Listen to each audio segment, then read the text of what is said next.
Well, my final thoughts around this would go toward the quote that Herman speaks about. That I am very convinced that perhaps the ANC was not in the struggle to really fix things. Perhaps they were in the struggle to remove those who were in charge of apartheid so they could be on those seats and benefit from it. And this could very well, this is quite clearly one of the projects. The NLC is one of those projects that they are using to chow money from the state and from our purses as citizens.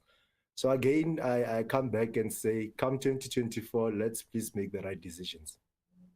And with a very, very brief point on this, we should be aware that quite often people talk about factions within the ANC as if there's a good faction, a bad faction.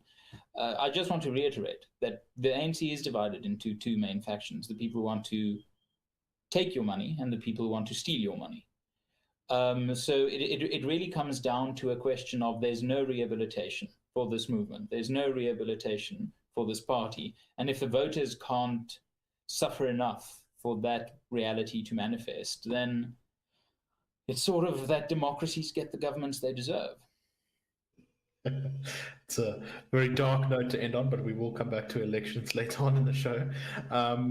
Very briefly, I don't think there's too much to say about this, except that it's just kind of frustrating, but also amusing what's been going on. This is our second story, which is our current public protector who, what is she, suspended or not suspended now? I must say I have lost track of the story somewhat.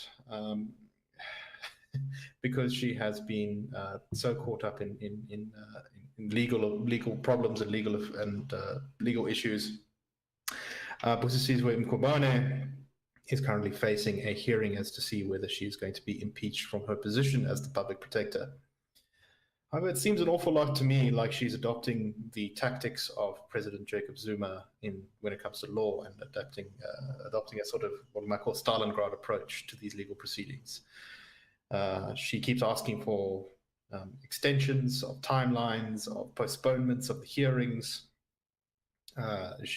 Last week she said that she needed time to consult her legal team, and so managed to get the hearing suspended from Friday until today, when they've started up again. And now there's debate as to whether the hearings can go ahead at all, because she says, no, my lawyers are busy preparing documents for me in a different case at the Constitutional Court, so they can't represent me here, and it's not fair to not have me represented here.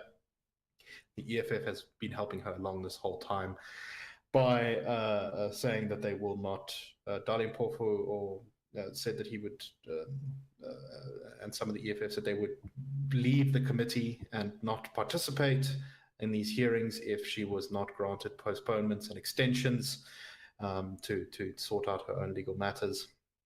And this really gives me a bit of a whiff of that same thing that we've seen from Jacob Zuma for so many years, of you just endlessly postpone, you wait till the last day to appeal, you appeal something, then you fire your legal team, then you spend a month getting a new legal team. That approach, what so many have definitely called the Stalingrad approach. Tieho, what do you make of this? I mean, this is just endlessly frustrating. Do you think she's going to succeed in running out the clock until, I don't know, the political circumstances change in her favor? I think she's trying to arrive at October next year. If I'm not mistaken, her term as a public protector expires next year in October. So she's probably trying to protect her pension funds, given that if she manages to complete her term next year, she can keep her pensions and everything of that nature. But if she's removed now, then that goes away. I think that's what she's doing here. And of course,